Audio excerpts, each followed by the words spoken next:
I'm Lee Dixon and I am new director of FC Alaman.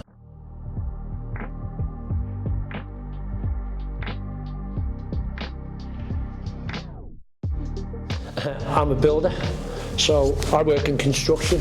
I've got probably a pretty small company really, and we just go around and take on jobs of varying sizes, and I sort of project manage them and have between 10 and 15 subcontractors and 3 or 4 full-time people who work for me.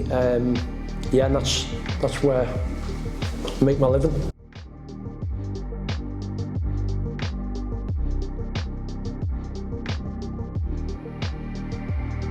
I just feel really passionately in general about the club.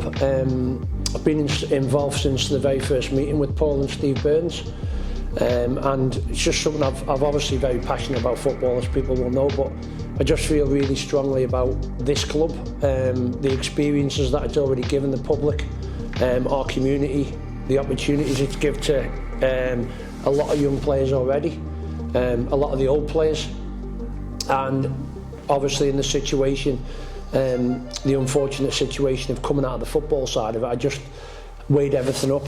Obviously it was a hard time, difficult time to deal with stuff, but the more I processed it, the more one thing I was absolutely certain of is that I was going to stay involved in the football club.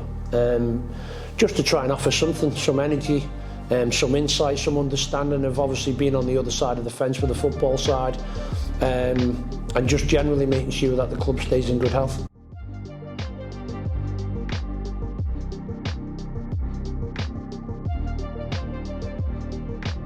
So one of the reasons I was passionate about coming on board with FC Alaman after the unfortunate situation with the management stroke coaching side of it was the way in which Jill Christian handled everything as a chairwoman in the club, the integrity that she showed towards me and Chris, my family, Chris's family. Jill's a good person and I'm passionate about that, come on board and help her out, because I know that as well as Jill, the other board members were under a lot of stress, a lot of pressure, and I was really keen to come on and support Jill, and ultimately try and help her fulfil her role as chairwoman and get the best club that we possibly can. You know, and I know I spoke to Chris about it, we had a good chat about it, and I know he was happy for me to come on board and try and maybe make sure that we become a stronger club, a better club that didn't make this mistake ever again in terms of how things were dealt with.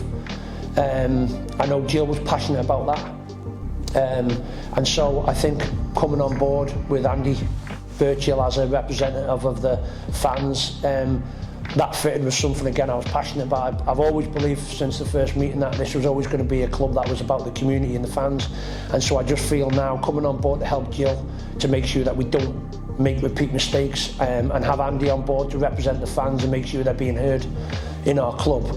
It just got me really excited, and so I'm just happy to be involved now and start sort of putting some things into practice what we spoke about.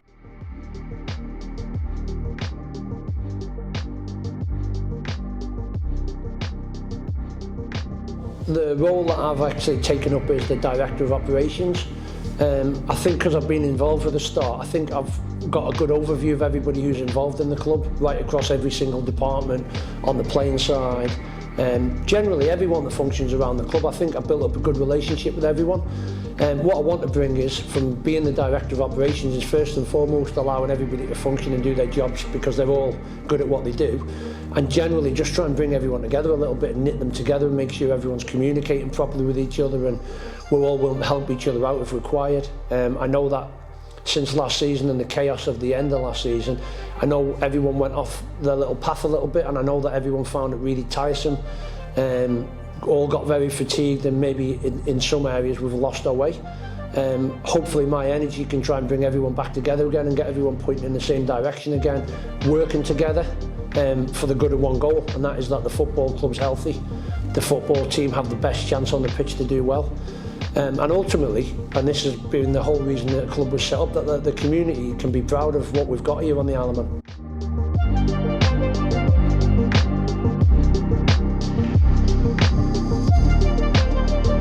I think the one that's become probably the most apparent since I've become involved in the board is the sustainability aspect.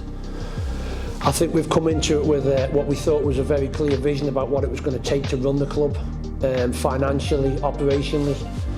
And I think now we're sort of 18 months into it, I think we're starting to realise that some of the things we thought might not actually necessarily be correct.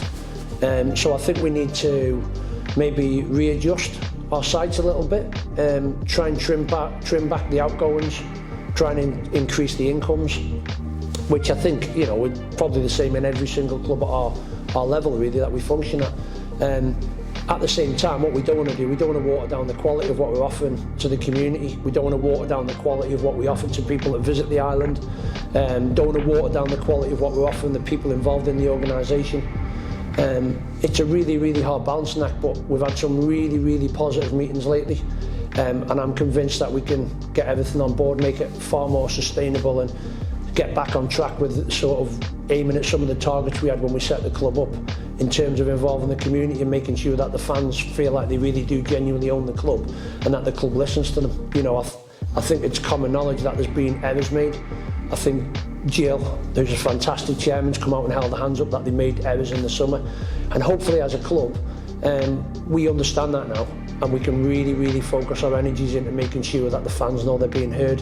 And come the summer, we can all re-look at things and all feel like we're back on the same table again, all pointing in the same direction, all trying to move forward together again.